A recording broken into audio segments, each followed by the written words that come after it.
All right, and so again, just first thing they're doing to put the fender back on here is got two of them there. They're being real careful, lining it back up. Remember, you've got the brackets built into the forks there. And we changed the forks out on this bike too. If you notice, they're black now. That'll be another video down the road. All right, now he's got the brackets, and we'll take the brackets that go inside the fender. We'll take a look at what he's doing there. All right, and Chewy has the, of course, the steel bracket there with the bolt. There's two of them, and this, remember, this bracket goes on both sides, guys, inside of your fender. All right, and Chewy's just finishing tightening those up. Don't crank them down too much. You will strip those out, guys. Your fender's not going to fall off. Just get them snug and maybe another corner turn or so. All right, and just a quick tip, guys. You'll really want to pay attention when you're putting your wheel back on, and make sure that it's rotating the correct way. And on your tires are little arrows. You can see Chewy's pointing to it.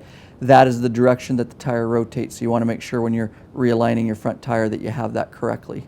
All right, and as you can see, we have the axle there, and then Chewy's going to be holding the wheel up for Jake here in a minute, kind of working in tandem, and then we're going to work this axle through and the spacer. Remember, the spacer goes between the forks and the wheel. You'll see the machine marks that Jake's pointing out there. Make sure that you put those machine marks back to the inside, just like you took it off. And again, they'll be working together on this, and you'll see how it all kinds of slides back together here. All right, and so they're working together there. You can see Chewy's lifting the wheel up, and then Jake has the axle. He's putting a spacer in between the forks. Of course, it's turned the right way, the machine marks and all that. And together they'll just work on working that through. And don't forget it's going to come out the other side. We need to get the ABS sensor on. All right, and so Chewy's on this side. He's lining up the ABS sensor and the spacer. And Jake's working the axle on the other side. They're just taking some pressure off the wheel. And he's got a dead blow hammer over there, or a sand hammer, I should say. And he's just working it. Don't use a metal hammer. Hopefully you're enjoying the video.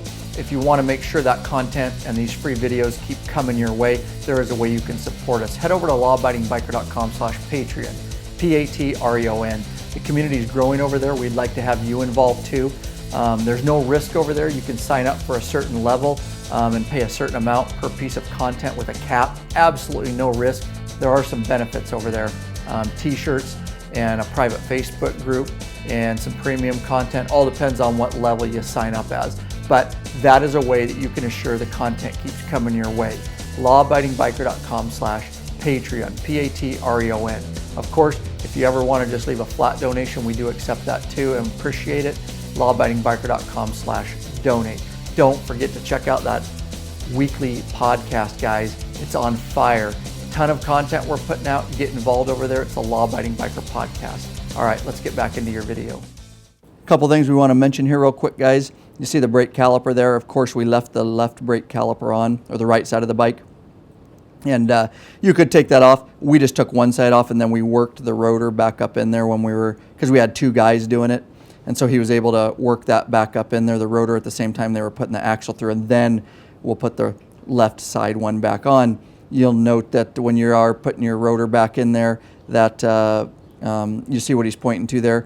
We showed you the tire, and the proper rotation of the tire. Also on your rotors are arrows so that you know that you're putting your front wheel back on in the appropriate rotation. Just note on that caliper when you're putting it back on, you will have to reach up in there with a tool. Be careful with a screwdriver. You don't want to mar your brake pads, but you'll have to spread them apart a little bit to allow enough space for your rotor to get back up in between your pads there. But we just didn't want to skip over that for you. All right, and so the first thing we're going to do is just get the clamp started. This is your axle clamp over here on the right side of the bike, and you'll see on one end of it, it says out. Jake will point to it here. That's the side that goes out. So you'll see him start manipulating that up in there. And we don't want to tighten this yet, guys. All he's going to do is finger start the nuts. And of course, they have lock washers. So as you'll see here, he's going to put a flat washer, then a lock washer, and then a nut. And he's just going to get them finger started. The reason is we've got to put the actual axle nut on the left side of the bike, and we need to make sure that the axle can move, because when we tighten that nut down, it's actually going to suck the axle through a little bit. So all he's doing is finger tighten those. That will be the last thing that we come back and tighten up. And really that's just your safety, so that, so if your nut did come off on the other side, it kind of just keeps your axle in place, at the same time locks it in place. So that'll be good for now. All right, and so he's got the axle nut. It's a 1-inch socket on this. Of course, don't forget that your washer goes in, then your nut, and then we'll get a socket on here and crank it down. All right, it's up to you guys on the front wheel. Make sure you know your torque specifications for your wheel. 70 to 75 pounds on this particular bike. We've got a torque wrench there set to the appropriate torque, of course, but you need to check for your bike. All right, and again with this 10 millimeter, Chewy's just cranking these down. Get them tight and then maybe another quarter turn and you're golden. And that's all he's doing. All right, as you can see, we're just, Jake's working. It's a 1/2 inch, and he's just working on this axle clamp. And do not over tighten these guys. Yes, you want it to be secure, but again, if you want to torque it, look up your own specifications for your year and model and use a torque wrench if you want. I just crank them down and then, another quarter, 1/2 turn once they get, pretty tight. All right, and of course, Chewy has the bracket there. Oh, that's not going to work because you're back and shoulder. If you're not subscribed to this YouTube channel, you are really missing out. We have a ton of videos in the works for you guys, so get subscribed. Also sign up for the free email club, lawabidingbiker.com/email club.